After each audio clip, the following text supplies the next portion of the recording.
जी, हम यहाँ पर संयुक्त किसान मोर्चा के सभी किसान जो यहाँ इकट्ठा हुए हैं उनसे मिले हैं और उनकी जो जायज़ मांगे हैं उन्होंने सभी विपक्ष की पार्टियों के समक्ष रखी है और हम लोगों की यही कोशिश रहेगी कि इकट्ठे होकर हम पार्लियामेंट में किसानों को इंसाफ दिला सकें और जो उनकी डिमांड है एमएसपी की गारंटी की उसके लिए हम सरकार को मजबूर कर सकें। इनकी किसानों की एक मांग है कि प्राइवेट मेंबर बिल लेकर आए, तो क्या पार्टी की तरफ से आपको कुछ ऐसा मिला है या कुछ ऐसा? देखिए, ये एक कलेक्टिव एफर्ट होगा पूरे विपक्ष की तरफ से, तो अभी इस पर जैसी भी भूमिका बनेगी उसके हिसाब से हम सभी लोग चलेंगे, लेकिन सब लोग साथ हैं। प्राइवेट मेंबर बिल आता है किसी और पार्टी के माध्यम से भी अगर आता है या हमारी पार्टी भी लाती है, ये अभी क्योंकि आज पहली बैठक थी तो इसमें अभी तय होने में वक्त लगेगा।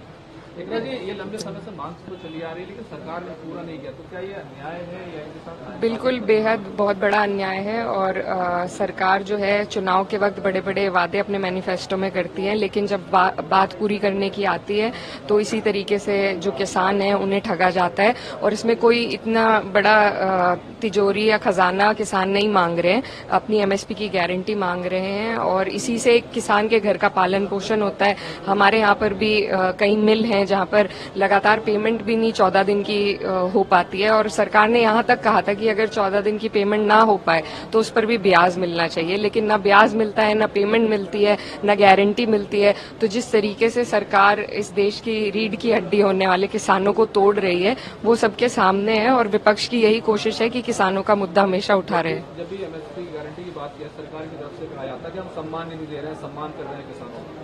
देखिए, सम्मान की तो बात यह है कि अभी जो लागत है वो भी पूरी नहीं हो पाती है, तो क्योंकि किसानों का मजबूरी है कि वो अपनी फसल को रोक नहीं सकते, उन्हें देनी ही पड़ती है, इसी वजह से किसान इतने मजबूर हो जाते हैं। नहीं तो सरकार ने जब 60 लाख करोड़ रुपए उद्योगपतियों के लोन माफ किए हैं तो अगर वो किसानों का भी कर्जा माफ करे या उन्हें उनकी जो आय है वो दुगनी कर दे तो ये सरकार आसानी से कर सकती है। ये बस नियत की बात है और सरकार की नियत में खोट है। ये सरकार किसान विरोधी है और सिर्फ उद्योगपतियों की है और ये उदाहरण दे देकर उन्होंने कई बार जताया है।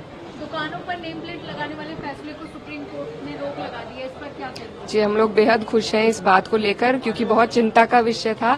आप आइडेंटिफाई करके एक्सक्लूड नहीं कर सकते हैं लोगों को, ये तो फिर से अनटचेबिलिटी पे हमारा देश जा रहा था। तो मुझे बहुत खुशी है और मैं दिल से हमारे उच्च न्यायालय का शुक्रिया अदा करना चाहती हूँ। मेरा खुद का क्षेत्र वहाँ पर लगता है, तो ये जो फैसला है इसका हम स्वागत करते हैं और दिल से आभार व्यक्त करते हैं। लेकिन सरकार की तरफ से कहा जाता है कि विपक्ष इस पर राजनीति ना करे, ये तो हम व्यवस्था के लिए कर रहे हैं। देखिए, अर्थव्यवस्था के लिए हमें और भी बहुत सारे तरीके हैं और आज से पहले ऐसा कभी नहीं हुआ गया।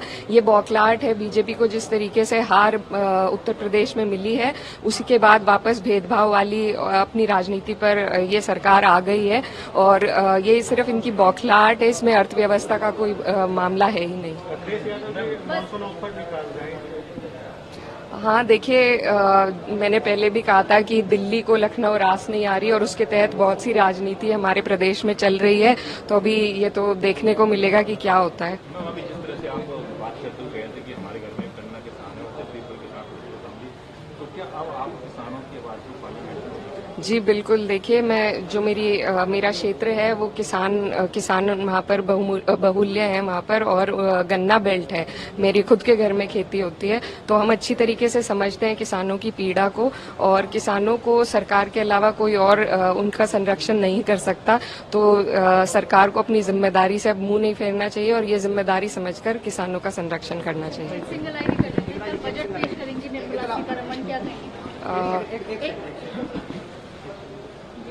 हमें सरकार ने अपने मैनिफेस्टो में जो बड़े बड़े वादे किए हैं, तो हमें उम्मीद है कि जो बजट होगा वो उन सब चीज़ों को ध्यान में रखते हुए होगा और बजट में जो हमारे छोटे व्यापारी हैं, किसान हैं और महिलाओं की शिक्षा के लिए मुझे उम्मीद है कि कुछ ना कुछ ज़रूर रहेगा और सरकार को अपनी जिम्मेदारी लेकर ये सब देना भी चाहिए। सुप्रीम कोर्ट ने भले ही रोक लगा दी है लेकिन बीजेपी ये कह रही है कि नाम दिखाने में दिक्कत ही क्या है, ये पिछली सरकारों में भी आदेश आए हैं, इसमें क्या दिक्कत है? नहीं, आज से पहले हमने कभी नहीं सुना है इस तरीके के आदेश आए हैं। ये पहली बार ऐसे भेदभाव फैलाने वाला आदेश है और ये आइडेंटिफाई करा के आपको एक्सक्लूड कर रहा है कि आप अपनी पहचान बताइए ताकि आपसे लोग सामान ना लें या एक भेदभाव उत्पन्न हो लोगों में।